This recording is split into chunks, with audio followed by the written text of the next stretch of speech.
Camp Grinlow shut down the year after our last summer there.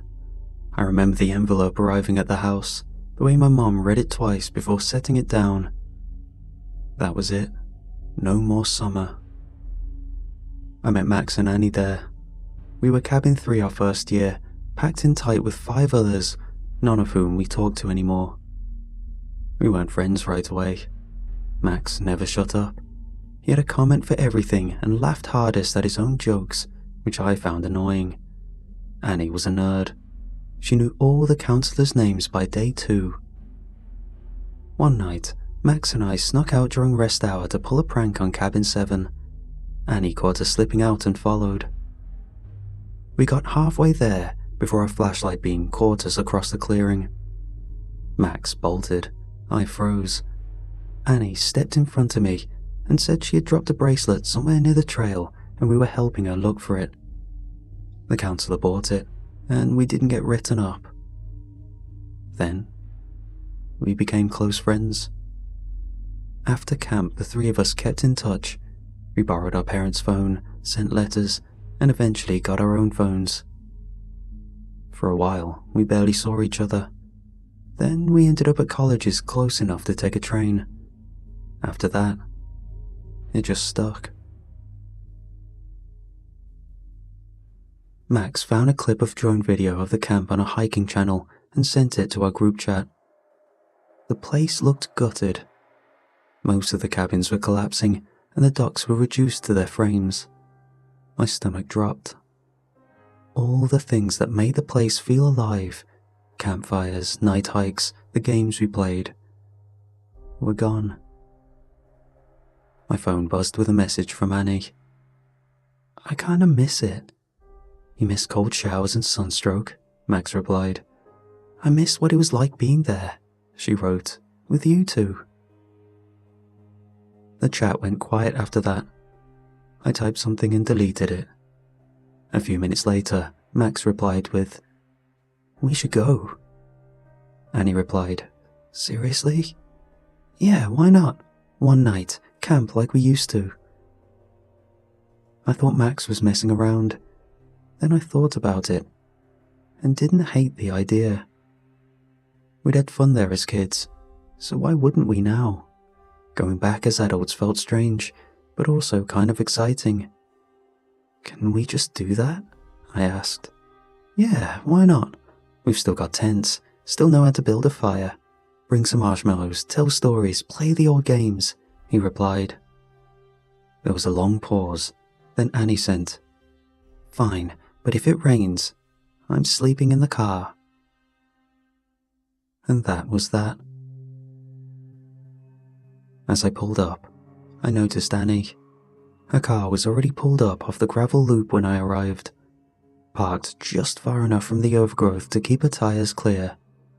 She was out of the car, arms crossed, lips pressed.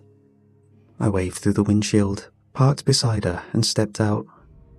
The air was cool, and there was a slight breeze that blew through. "You're late," she said, not looking up. "You're early," I grinned. She gave a half smile. "Maybe I just won the race here." The trees had crept in closer than I remembered.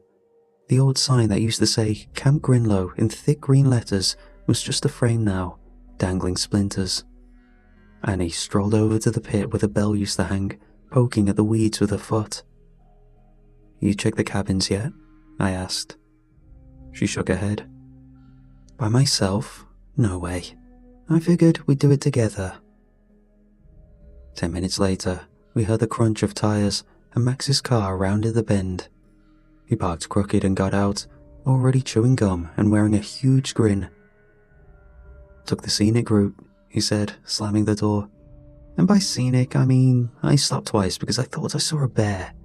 One was a stump. One might have been a bear."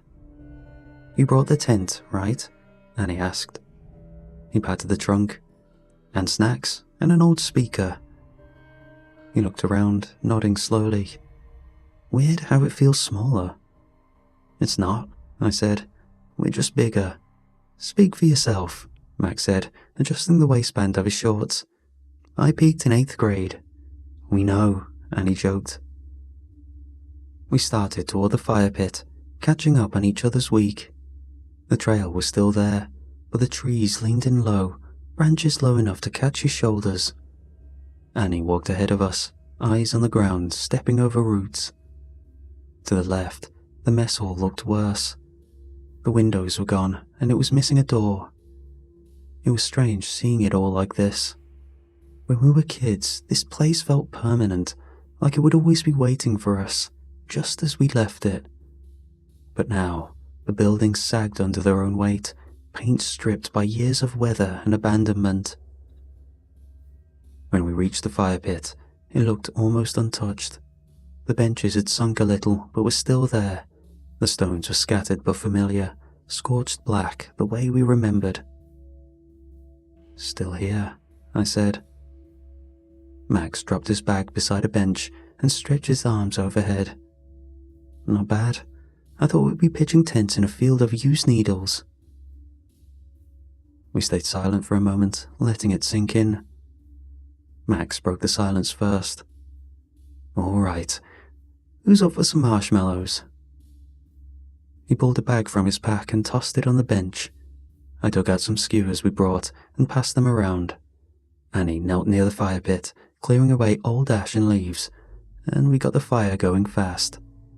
The wood was dry enough, and the smoke drifted upward in lazy streaks. We roasted in silence at first, letting the heat take the edge off the air. Max burned his first one entirely black and proudly ate it in 2 bites. Annie laughed at him and methodically turned hers over the flame until it browned perfectly. "You guys remember that game?" I asked. "Statues and songs?" Max's mouth was full, but he mumbled something that sounded like a yes. Annie nodded, her eyes on the fire. "I don't remember who made it up," I said. "Oh, Councillor Reed?" Annie piped up. "Of course you still remember his name." Max rolled his eyes. The rules started coming back in pieces. One person stood at the end of the field with their back turned, humming a tune. Everyone else had to move toward them. If they caught you moving when they turned around and the hum ended, you were out. "You used to cheat," Annie said, jabbing a skewer into Max's arm. "Please, I played to win," Max said. "It's called having tactics. Pushing people, tripping them, whatever it takes." "You pushed me, twice," she whined. "Both times you deserved it. You were getting cocky. I was 8. Exactly, you needed humbling. You didn't win though," I added. "I won once." "No, you didn't," Annie and I said in unison. Max held up his hands. "Look, just because my brilliance wasn't appreciated doesn't mean it existed," Annie said. We laughed for a second, and it was like we'd never left. The fire crackled low, dipping into the quiet. Max leaned back, looking up at the darkening sky through the trees. Annie picked at the edge of a marshmallow bag, folding and unfolding the plastic in her lap. Then came a familiar tune, but this time it was a whistle. Annie sat upright. "Okay, I know you hit your speaker, Max." Max tilted his head. "You're kidding, right? That's not me." "Seriously?" I asked. "You didn't cue something up on your phone?" He held it up. "Battery's almost dead. Been saving it." We all turned toward the trees where the sound had come from. The tune came again, the same rhythm we'd been talking about. Max gave Annie a look. "You didn't rig something? Some timer or remote thing?" She scoffed. "Do I look like I brought a fog machine too?" "You brought back up marshmallows," he said. "Anything's possible." He looked from one to the other, then grinned. "All right, why don't you plan this? Fess up." Annie snorted. "If I went to that much effort, I'd be filming your reaction." "Then it's you," Max said, pointing at me. "You've been quiet." "Not me," I said. "I figured it was you." We stood there for a moment, the whistle drifting through the trees again. "Should we play?" Max said with a smirk. "We might as well." Annie raised an eyebrow. "You're serious? What, are you scared?" He grinned. "No," she huffed, brushing past him. "I just don't want to humor your prank." We stepped into the clearing. It hadn't changed much. The same wide circle that funneled into a straight path into the trees. It was marked with half-buried stones, grass pressed low in patches. Max rolled his shoulders like he was warming up for a race as we walked forward toward the sound off in the trees. Then the whistling stopped, and we froze in place, grinning like idiots. Annie glanced over her shoulder and mouthed, "Still got it." Max had one foot lifted in the air. "This is weirdly fun." A second later, the whistle started again, and this time we sped walked. Max bumped into me while trying to get ahead.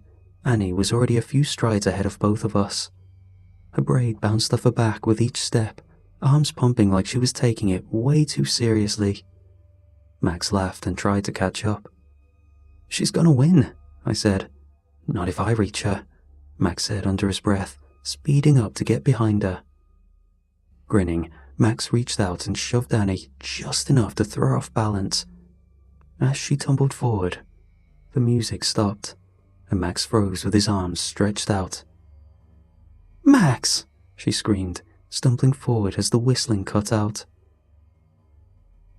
Her body seized, her knees locking, neck jerking upright. Her spine twisted so violently we heard it pop. Her vertebrae bulged against the skin, her arms flung outward like she was being yanked, and a wet crack snapped through the air. Her body fell limp on the ground. "Annie?" I called out, horrified. Max remained frozen, the grin on his face melted.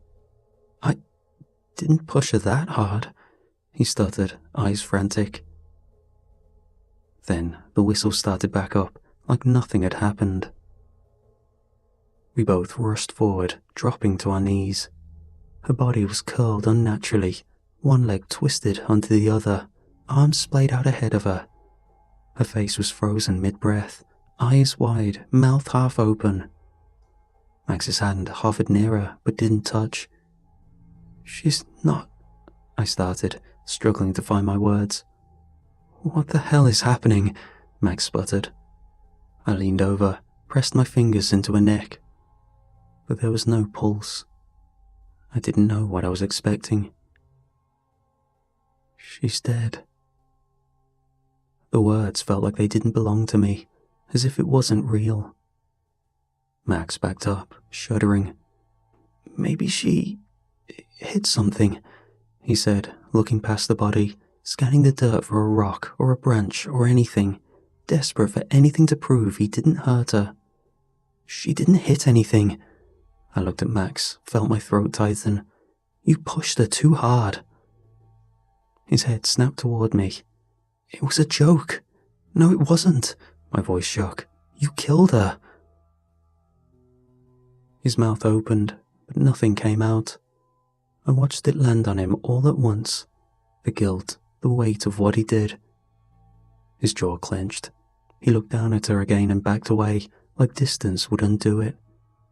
"You always had to win," I spat. "Even now." The whistling stopped again. We both froze instinctively, breath stalled halfway in our throats. Annie's body was inches away, broken and bent. I couldn't look directly at her. I could hear Max swallow hard, chest barely rising. His hands were clenched at his sides, knuckles pale. The air buzzed with pressure. I felt it in my spine, in the tension creeping up my neck. Every second stretched longer than the one before. Then, the whistling returned. Same melody, same distance, carried on the wind like none of this had happened. My breath came out sharp, and Max broke. He took 2 steps back, fists in his hair, eyes wide like they were trying to blink away what we were both seeing. No. This can't be real," he began. his voice pitched higher than I'd ever heard it, words spilling out faster. "She was fine. I swear to God, we were messing around. I didn't push her that hard." He turned from me, walked a short circle, then spun back. His mouth moved like he had more to say, but nothing came out. His shoulders dropped. Then he hit his thigh with the side of his fist so hard it made a dull thud. "She laughed when I burned the marshmallow. I was going to give her grief for it later." He looked at the clearing, then at me, and then up into the trees. "We were supposed to hang out this weekend. That's all, not this." He swallowed, wiped his face roughly with both hands, and took one glance at Annie's body. Then he turned and said, "Screw this. I'm not doing this." "Max? No," he snapped. "I didn't hurt her. I swear." He turned and started walking back toward the campfire fast. Just as he stepped over the stone edging, his body arced hard, like something yanked upward from his spine. The twist was fast, and his feet lifted from the ground as his back contorted violently. There was a low crack, then a snap. Max's arms flailed once, then dropped. His legs folded in on themselves. He hit the ground. I screamed, still crouched over Annie. He landed face down, limbs crooked. From where I sat, I could see the base of his neck bent too far. I blinked hard, stared through the flickering light at the edges of the fire where his body lay, crumpled and slack, and realization washed over me. He hadn't killed Annie. The way she fell and twisted, there was no way that he did that, especially since he met the same fate as soon as he left the game boundaries. Fear sent pinpricks of electricity through my body, and an ominous feeling washed over me. Whatever this was, it wasn't natural, and it had something to do with the game and the whistling. If I wanted to survive, I had to play. My hands, my back, my legs, all of me trembled. When the whistling started back up, it scraped across my nerves. I could still hear Annie's voice in my head, Max's laugh. The bodies weren't even cold, and I was already thinking like I was the only one left. I pressed my hands into the dirt and begged myself to keep breathing. This was real. This was happening, and I had to finish it. I held my stance. Every part of me wanted to run, to curl in on myself, to scream, but the rules were clear. I couldn't move. It stopped, and it felt like the pause dragged out. My knees were tight. I blinked once, slow and dry. Then the whistling started up again. I forced myself up and started to take shaky step after shaky step. The distance between me and the whistling shrank. I could make out a figure in the dark distance, its arms hung low and close to its sides. The space between us was still wide. I didn't know how many rounds there would be, or how close I had to get, but the thought of making it all the way forward, reaching out and placing a hand against the thing's body, felt impossible. But that was the rule. You reach the host and touch them. That's how you won. That's what I had to do. The rhythm carried me forward again. I moved with it, one step at a time, every shift of weight deliberate, every breath matched to the space between each whistle. I was getting closer now. The thing ahead had shape. The dim glow of the campfire passed through uneven slits carved deep into its chest, casting faint beams into the undergrowth. Every time it exhaled, a thin column of air passed through those holes, and the whistle came with it. I felt it scrape along my spine. My eyes kept drifting to the lines of its body, the exposed ribs, the stiff posture, the way it stayed fixed in place, like it was waiting for me. I tried not to think about the final rule, that I'd have to touch it. Then, my heel struck something, maybe a root or a stone, buried just enough to catch the edge of my foot. My balance pitched. My arms shot forward, but I was too slow. My ankle rolled underneath me, and I landed hard on my knees and hands. Pain surged up my leg. The ground pressed into my palms. The whistle cut out. My vision blurred. My ankle throbbed in sharp pulses, but I stayed frozen, arms shaking from the fall. Dirt and rocks pressed into the raw skin of my hands. Every second that passed made my chest tighter. I could feel the pulse in my neck hammering against the stillness. I started to imagine my death if I failed. What part would break first? Would it twist my head like Max's, or tear through me the way it had Annie? And then what? Would anyone find us here? Would it be days later, after the car sat too long in the gravel pull-in? Would the ranger's office even bother to look past the sign? I thought about my parents. I thought about Annie's mom. I thought about the three of us walking to the mess hall on our first day, all of us sunburned and trying to act cooler than we were. Max had carried a plastic lightsaber in his bag and pretended it was an accident. Annie had rolled her eyes and corrected the names of all the counselors when we got them wrong. That first week, we had barely spoken, but somehow we'd ended up here, years later, together. And now, they were gone. The whistle started again.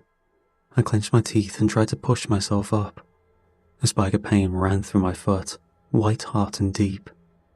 My ankle had twisted in the fall, badly. I put a little weight on it and felt the strain in my joint. I would have to limp the rest of the way. I'd have to keep perfect rhythm, stay completely still, and make it to the thing on a busted ankle. I blinked the sweat from my eyes, swallowed hard, and started forward again. The pain made it harder to time my steps. Each pause left more weight on the ankle than I could stand. But I kept moving. I had to. The distance between us was maybe 30 feet now, maybe less. Every whistle came with a fresh jolt of dread, but it also meant I was still playing, still alive. That counted for something. I kept my eyes low, trying not to look at it again. The way it stood so still, waiting. Each breath it took dragged through his chest like wind through loose panes. A few more rounds and I'd reach it. If I could hold my balance, if the ankle didn't give. I moved again. Half step, wait, another. The whistle stopped. I froze with my heel halfway up, struggling to settle it flat without shaking. The muscle in my leg seized. I could feel it trying to twitch, trying to collapse under me. I let my heel sink gradually, waited for the whistle to return. The sound of my pulse louder than the crickets or the wind. The whistle came again. I moved. One step, then another. My ankle buckled slightly, but I caught myself. I was close now. 10 feet, maybe less. The shape stood tall, still, arms set close to its sides. Every breath it took pushed another note into the air. I stopped, weight on one foot, and stared. I could almost see its hands, long fingers curled slightly inward. My hand was slick with sweat. I wiped it against my jeans, braced myself, and stepped forward again and again. 5 feet, 3, close enough to see the seams between its ribs, the way the skin held taut around the frame. There was a smell, like warm metal and moss. I felt it in my throat. One more step. I didn't want to see it any clearer than I already had, didn't want to remember its shape when I closed my eyes later. I kept them open one last breath, then shut them tight, and reached. My fingers landed on something solid, and the whistle stopped. I stayed frozen, hands still pressed forward, every nerve wound tight. My chest hurt from how hard my heart beat. The pain in my ankle flared, steady and sharp. Minutes passed with no sound, no whistling. but I kept my palm planted where it was, resting against it. But finally, I grew impatient, curious, so I peeled my eyes open. The thing was gone, and I was touching a tree. It took a few seconds for it to register that it was just a trunk, tall and rough and solid, nothing strange about it, no gaps in the wood. At first I hoped I had imagined it all, but my ankle still screamed hot and deep, and when I turned around, limping slowly, dragging the weight of my body behind me, I saw the truth. The fire still burned low, the shadows flickered, and the bodies of my best friends were right where I'd left them. Annie's twisted spine, Max's bent limbs. The firelight danced over their skin like it didn't care what had happened, like this was any other night. I collapsed just outside the circle, legs giving out beneath me. All at once, the emotions I'd shoved into a corner to stay alive came crawling back, flooding my chest and throat, too fast to stop. Then I sobbed from the terror, from the pain, from the sick throb of loss that settled into the center of my chest. I cried for Annie and Max, for the marshmallows we didn't finish, for the game we never should have played.